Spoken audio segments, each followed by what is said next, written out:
एक सनातन परंपरा का एक महान पर्व है माघी अमावस्या, जिसे मौनी अमावस्या कहते हैं। देखो, हमारे यहाँ सनातन धर्म में त्याग की बड़ी महिमा है। और एक पंक्ति तो आपको याद है ही है, त्यागात् शांतिरनंतरम। त्याग के अनंतर ही शांति मिलती है। और तो और आपको बहुत जोर से मलमूत्र का वेग हो रहा हो, आप देखो फिर कितनी बेचैनी होती है, और त्यागते ही कितनी शांति आती है। अरे भाई, आज की यह पवित्र तिथि हमारे ऋषि मुनि महात्माओं ने निश्चित की है कि आज ब्रह्मवेला से लेकर सवेरे 4 बजे से ब्रह्मवेला आरंभ होती है। ब्रह्मवेला से लेकर रात्रि पर्यंत मौन रहना चाहिए। इतना भी संभव न हो सके तो ब्रह्मवेला से लेकर के तीर्थ के स्नान तक मौन रहना चाहिए। आज मौनी अमावस्या है, तो आज बोलने का त्याग, मौनम सर्वार्थ साधनम। मौनम सर्वार्थ साधनम। मौन जो होता है वो सर्वार्थ साधक होता है। अर्थ क्या है? अर्थ प्रयोजन। प्रयोजन को ही अर्थ कहते हैं। वस्तुतः अर्थ शब्द पुरुषार्थ का ही वाचक है। धर्म, अर्थ, काम, मोक्ष, इन्हें अर्थ ही कहते हैं।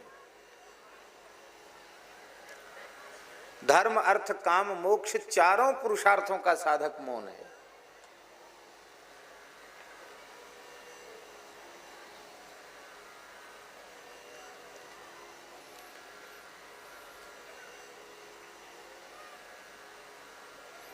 पर मौन केवल वाणी का ही मौन नहीं, वाणी के मौन के साथ वृत्ति भी मौन हो जानी चाहिए। क्योंकि वाणी जो है ना, वो 4 प्रकार की वाणी है। परापश्यंती, मध्यमा, वैखरी, ये 4 प्रकार की वाणी है। तो हम वैखरी वाणी को तो मौन कर देते हैं, पर भीतर तो उच्चारण होता है ना किसी किसी चीज का। कुछ लिखते हैं या बोलते हैं तो भीतर उच्चारण होता है। वैखरी भी मौन हो जाए, मध्यमा भी मौन हो जाए, पश्यंती और परा, और इसी चारों वाणियों का शांत हो जाना ही असंप्रज्ञात समाधि है। उथल पुथल बंद हो गए। सर्वोत्कृष्ट मौन ये है।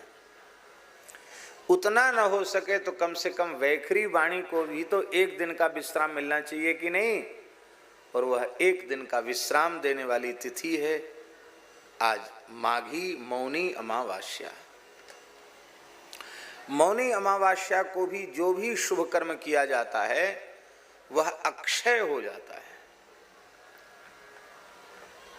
सर्वम भवति चाक्षयम। माघी अमावस्या को जो कुछ जप करो, तप करो, दान करो, पुण्य करो, जो कुछ करो, सर्वम भवति चाक्षयम, सब कुछ अक्षय हो जाता है।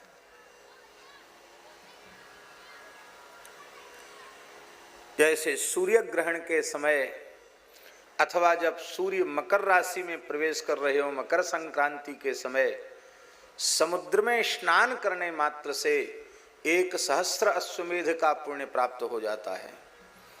ऐसे ही आज की तिथि पर भी वही पुण्य प्राप्त होता है। आप लोग कहेंगे कि हमें पुण्य की आवश्यकता क्या पड़ गई? हमारे यहाँ शास्त्रों में लिखा है, स्वल्प पुण्यवताम राजन विश्वासो नैव जायते।